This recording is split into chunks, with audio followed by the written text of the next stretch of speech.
Thank you to everyone who's taken time to visit my channel today and watch my video. Your support means the world to me, and I'm grateful for every view, like and comment. Stay tuned for more, and I'll see you on the track. Hi guys, Pudn here. Welcome back to another Gran Turismo video on my channel. Today's car we are racing today around Laguna Seca. It's the BMW M3 GT3 Endurance model 2016. The car was produced by BMW and it appears in Gran Turismo Sport and Gran Turismo 7. It's a 4.4 litre V8 twin power turbo, 583 brake horsepower. Total weight is 1300 kilograms, which is equivalent to 2,900 pounds. Just another note on the car, BMW revealed the race spec M6 at the autumn 2015 Frankfurt show and announced that they will be participating in races under the FIA GT3 category from 2016 with this new machine dubbed the M6 GT3. Okay, the track we are racing today is Laguna Seca. Laguna Seca branded the WeatherTech Raceway Laguna Seca and previously the Mazda Raceway Laguna Seca for sponsorship reasons is a paved road racetrack in Central California used for both auto racing and motorcycle racing. Built in 1957 near both Salinas and Monterey, California, United States, the racetrack is 2.233 miles, which is 3.6 kilometers long, with 180 feet of 55mm elevation change. 11 turns as highlighted by the circuit's signature turn, the downhill plunging corkscrew at turns 8 and 8A. A variety of exhibition and entertainment events are held at the raceway, ranging from supercars to sports cars, car racing to music festivals. Laguna Seca is classified as a FIA Grade 2 circuit. The name Laguna Seca is Spanish for dry lake. The area where the track now lies was once a lake and the course was built around the dry lake bed and of course was reconfigured. 2 artificial ponds were added. Okay, that's the information on the track. I'm going to get on with the race now. This was a daily race I did a couple of days ago, as you can see, the 28th of December. I hope you had a great Christmas, guys. And a prosperous new year, which is coming in the next couple of days. I qualified 5th on the grid with a 1:23.7, and if you do actually look at the times, we are pretty much very close together, basically the whole grid, all within, I would say, a second of each other. So this one is actually an interesting race. I've put a few extra little videos in the corners just to give you a bit more context on what actually happened. This one was very interesting. The weather conditions were pretty much perfect, as you would expect in California. Nice and dry weather, nice dry track. I didn't do anything with the car because you can't do anything. It does it automatically for you in these races, which is quite good. So what I've done now, I've added a couple of chase cams for you. Your rival one is the guy who's actually currently on the main video. I'm in front of him at the moment, but you'll actually find out what happens in due course. And the peel-on chase cam on the right hand side, that is actually a guy who I end up chasing for the lead, but I won't give you too much more information because I don't want to spoil it for you. So as you know, we're just going to have a nice little 5-lap race here.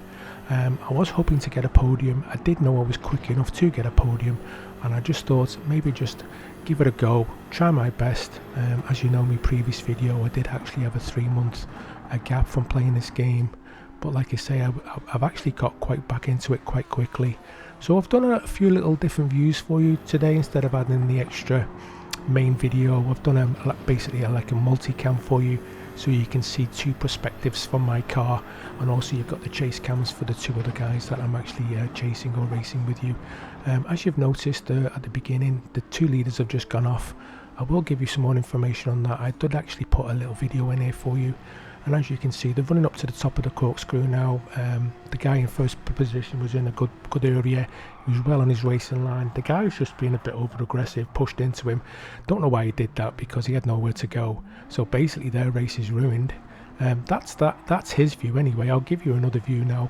As you can see, he's coming up to the top of the corkscrew now. This Aliu guy 612 is just pushing him a bit too hard. I don't understand why he did that, and they've both gone off, and basically the race is ruined just by, I don't know what it is, just being a bit too aggressive.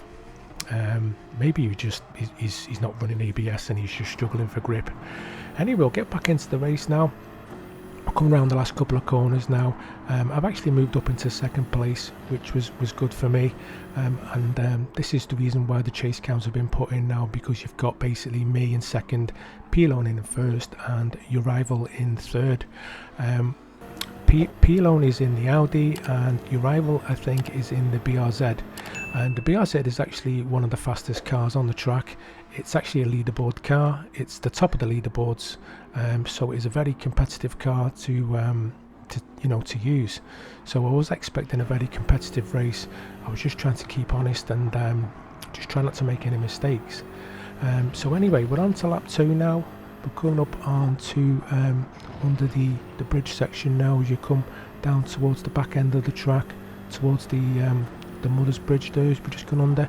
I did actually have the braking line on because I didn't know how what the car felt like, because I've never actually driven this before competitively. I've done it in single player obviously, but when you're racing in lobbies, you need to know where your braking markers is. But it is a good reference to use, and I can definitely recommend it for you guys if you are getting into racing. Don't feel ashamed for using the assists if you need it, even the driving line, because there is actually a ton of tracks on this game to learn, and it is a great aid for you if you need that extra help. And also it's a good learning curve for you as well, because eventually you can actually remove them if you're feeling confident enough. So we're just coming round to the end of lap 2 now. We're still all in first, second and third. Your rival's pretty close to me, as you can see. The only thing is, when I do flash to the different view, you're not getting the telemetry data, so I can't give you much information on that when it does flick over. But I just thought I'd try and change it up a bit. Maybe make it a bit more enjoyable for you to watch as well. So current lap times is a 24.4, so we're only about a second off qualifying pace. My initial thoughts was up on the first sector by a couple of hundredths, just to keep the pressure on this Pudn guy. Very competitive though. He did qualify in front of me. Your rival was actually in front of me as well on the grid, if you did notice at the beginning of the race. So that was quite interesting. It was a bit of a heart-pounding race, to be honest, because I did think I was going to mess it all up towards the end of the race, but I won't spoil it for you. But like I said, I was actually hoping for the podium. Conditions were perfect. The car was brilliant to drive, very stable. I did notice I did do 6 laps for qualifying, just to feel the car, and I did notice the more laps you put in, the more grounded this car became. It come very, very good. You could really push it to the limits and maybe a little bit beyond, which was great, because you could, did get a lot of confidence in the car to really push it. So as you've noticed now, we're just coming up on the end of lap 3 to beginning of lap 4. Your rival's dropped off a little bit, as you can see in the bottom left hand corner, and Pudn, I'm actually slightly catching him now. I'm just keeping the pressure on him for the first couple of corners on the beginning of lap 4, and we're just coming under the tyre bridge now. As you'll see, I'm slightly gaining on him. I had got the impression he wasn't running ABS, this guy. That's not something I do at the moment because I'm not confident enough. I do run it on a low setting, but without ABS I seem to struggle and lock up a lot, because I have tried it. So just coming down the back section of the track now, and we're coming up towards the corkscrew, which is 8A and turn 8 and 8A, around this little section of turn 7.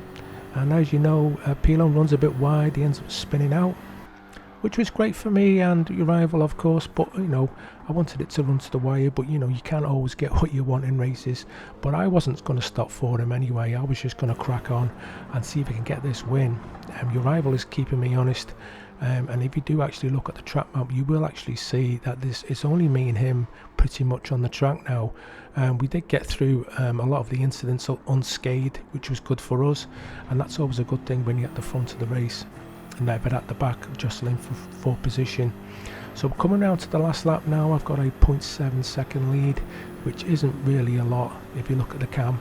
I did end up changing the bottom right hand corner since Pudn crashed out just to the normal replay cam, so it does give you a little bit more of an added view if you do want to look at that, and you can always stick it on watch it again if you want for the extra information, because it is a lot to take on board. So under the bridge now, still got up a couple of hundreds on my first split.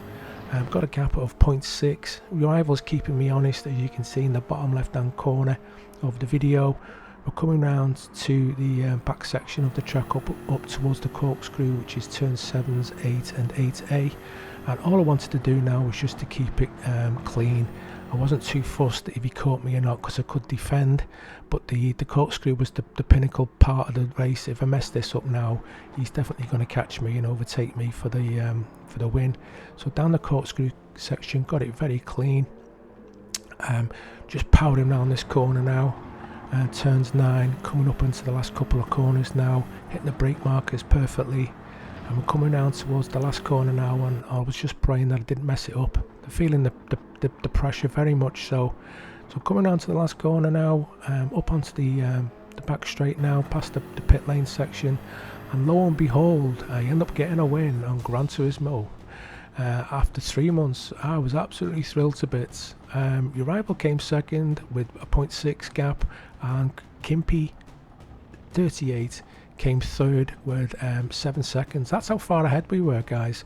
Apologies for Pudn for crashing out. He ends up becoming, I think he came, looking at this, he came to about nearly last place. He must have spun out again. Maybe he was having a bit of a nightmare. Maybe it was due to his assists, but anyway, hope you enjoyed this one, guys. Let me know your thoughts and your comments in the description below. I do reply to everybody. I will put another video up in the corner for you to watch if you are so interested in carrying on with watching videos on my channel. And don't forget, guys, stay safe on the track. Happy Christmas and Happy New Year to everyone. Thanks for watching, and I'll catch you all on the next one. Bye for now. Hey everyone, thanks so much for watching. I really appreciate all your support. It means a lot. If you enjoyed the video, don't forget to like, comment and subscribe for more, and I'll see you all in the next one. Bye for now.